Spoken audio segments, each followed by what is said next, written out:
Summary. Tesla reported Q4 2016 earnings. This article focuses on the main highlights from the report. However, it also adds some other important developments which are related to this earnings report. Here we go. Tesla keeps saying Model 3 is on track for July start of production and September volume production. This is highly unrealistic. Tesla hasn't yet started road testing the production model. Tesla says it expects to hit a Model 3 5,000 cars/week production rate somewhere during 2017 and 10,000 cars/week somewhere during 2018.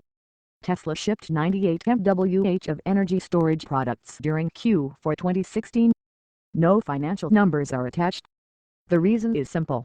98 MWh at $250/kWh comes to just $24.5 million in revenues for a single quarter, a million miles away from the $400 to $500 million projected for 2016 in late 2015.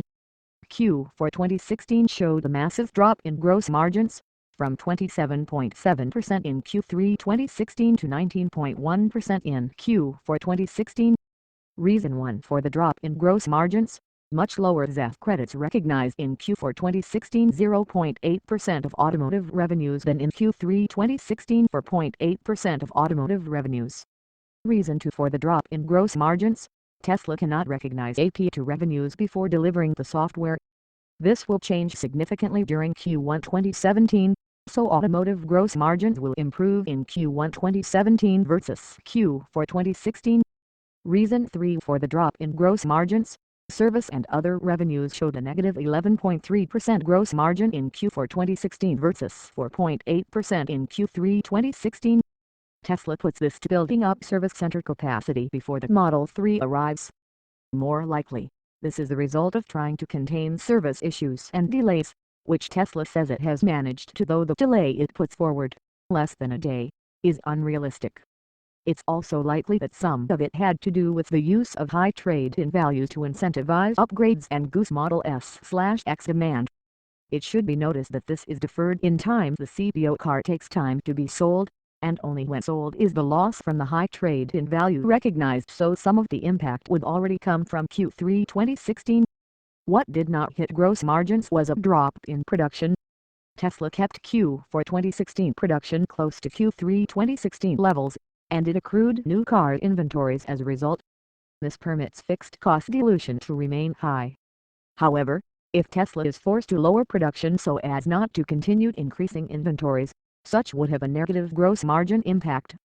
There was a large increase in basic shares outstanding to 155 million shares as a result of the SolarCity acquisition.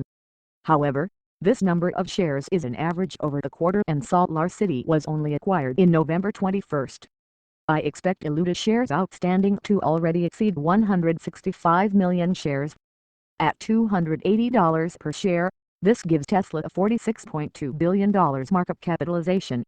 Operating cash flow again dipped into deeply negative territory, showing a $0.45 billion cash outflow in the quarter. A good part of this was due to paying down accounts payable, but so was the positive operating cash flow the quarter before. Another negative factor is that inventory continues to expand, and this includes new car inventory, as Tesla continues to produce in excess of deliveries plus increase in cars in transit. The increase in cash reported by Tesla was merely a function of increased debt and cash which came with the SolarCity acquisition. Tesla's free cash flow was negative by more than $1 billion in the quarter if we include SolarCity's capex, or around $970 million if we don't. Tesla capex came in at just $522 million, or around half what Tesla expected to spend in Q4 2016.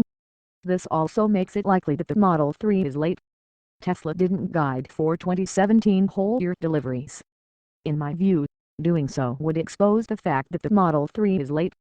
Instead, Tesla guided for just H1 2017 deliveries. It set this guidance at 47,000 to 50,000. This number isn't particularly aggressive if we think of how many cars Tesla claimed it had in transit at Q4 2016 and 6,450, or how many it claimed missed being counted in Q4 2016, 2,750. Still, given changes in pricing, Developments in China. Egg sales dropped by 60% year-on-year in January, and Hong Kong it eliminated the large F-tax waiver today. Even the 47,000 to 50,000 guidance is unlikely to be met. Due to SolarCity inclusion, the reported earnings were positively affected by a full $186.5 million. $88.5 million were a non-cash gain on acquisition, and $98 million came from minorities via accounting. This artificially improved GAAP EPS by a full $1.20. Customer deposits fell by $26.5 million quarter-on-quarter. This likely reflects lower orders for Model S and X as well as somewhat reduced Model 3 deposits.